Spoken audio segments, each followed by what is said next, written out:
Hey guys, good morning. Welcome back to the channel. So for today's video, the software update 2020.8.1, what does that actually do for a car without full self-driving, without the next hardware version? I've got version 2, not version 3 hardware. What does it do to my car? Well, that's something we're going to discuss today. So, for those of you that are new to the channel, welcome. Thanks for tuning in. For those that have been watching for some time, welcome back. So, as I said in the intro, today we're going to discuss software version 2020.8.1. And this software version just came to me yesterday. Now, for those of you that don't know, this is a 2018 Tesla Model 3 long-range rear-wheel drive. And it's a little bit of a unicorn. Nearly all the cars currently come with, or currently have all-wheel drive. This is a rear-wheel drive car with the long-range pack. I did not get full self-driving, and I still have hardware version number 2. So this is a relatively early car. It is VIN 9300 and something.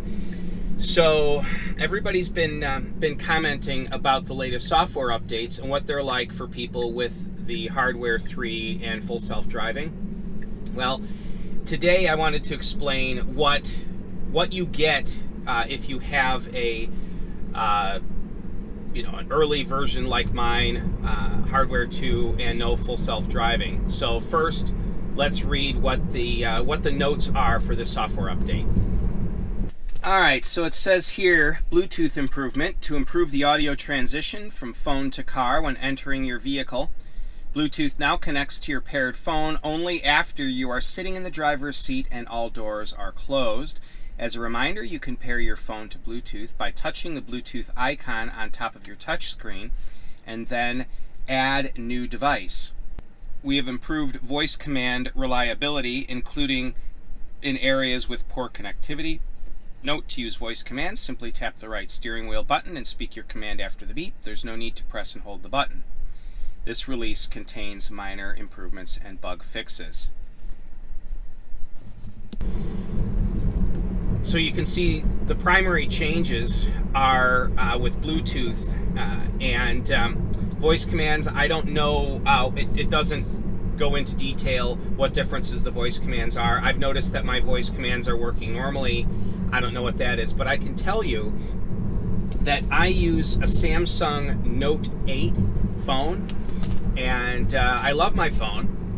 And the thing is, I bought it right before I got the car. I think I picked up the phone 2 weeks before I took delivery of the car, mainly because my old phone was worn out. It had a bunch of problems with it, and it was an old phone. My phones last me forever, by the way, since I know how to charge the battery and how to just take care of a phone. They last me a really, really long time. So cell phones are expensive, and I wanted to have a new phone right when I got the car because your cell phone is essentially the key fob for a Model 3. And but ever since day one, I've had connectivity problems, Bluetooth connectivity problems between the car and my phone. Early on, it was probably 2 out of 3 times I got in the car, it would not connect. I'd have to hit the Bluetooth icon, select my phone from, the list of whatever 2 or 3 devices in the list, and force it to connect, and it would sit there and connect. And I mean, it would take 60 seconds to connect with my phone or longer, and then I would go about driving. I mean, it was ridiculous. It was ridiculous. Our $20,000 little Honda Civic connected every single time. And in fact, other phones in our family, if we put it into the device list, the car would connect just fine to those every single time. My phone didn't want to do it.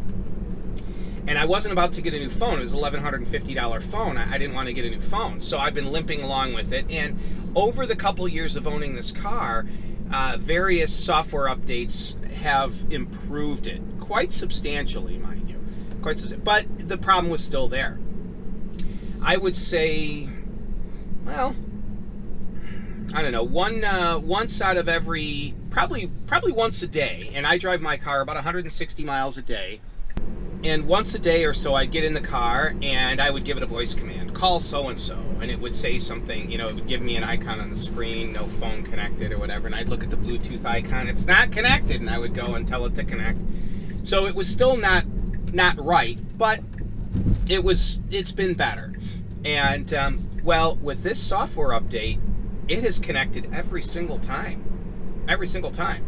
So this is great. And, on top of that, I was recently having issues where I'd walk up to the car and the car would not unlock, and I'd look inside and the screen, the proximity wasn't sensing my phone. You have to take my wallet out to put the RFID card against the pillar to get in the car.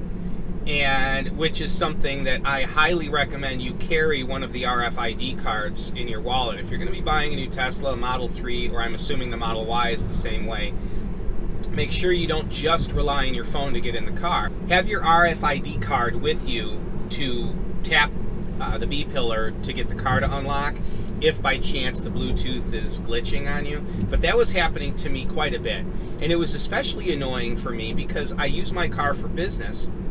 And I would have my clipboard in my hand and my cell phone. I would also have, sometimes my cell phone was in my pocket, but then I would also be carrying a heavy toolbox in my hand, and up underneath my my armpit, I would carry my kneeling pad. So I'd have that kneeling pad under my arm, I'm carrying my toolbox, I've got my clipboard in my hand, sometimes my cell phone in hand, and I go to open the door and it wouldn't open. So I gotta set everything down, dig out my wallet, take out my RFID card, tap the pillar, put it all back in to get the car to open. Kind of annoying. And, you know, people say, well, first world problems. Yeah, first world problems, but it's a feature that's supposed to work, and it wouldn't work just walking up to the car. So that seems to be resolved. So this, whatever the Bluetooth glitches were in the car, this software update seems to have resolved them. So I'm very pleased about that. So anyway, that's it for me for today. Just a short video.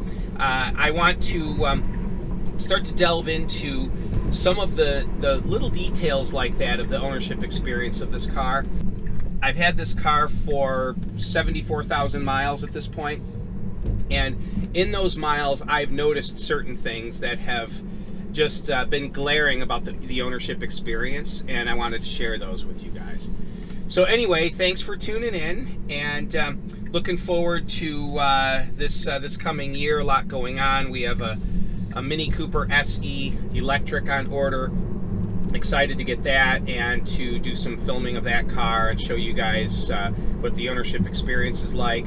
We have a new Roadster coming, though that will probably not be in 2020. They're going to start production probably the very end of 2020, which means deliveries will probably be about this time a year from now.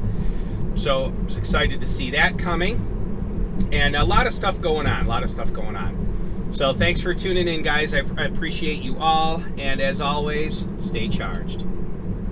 Bye-bye now.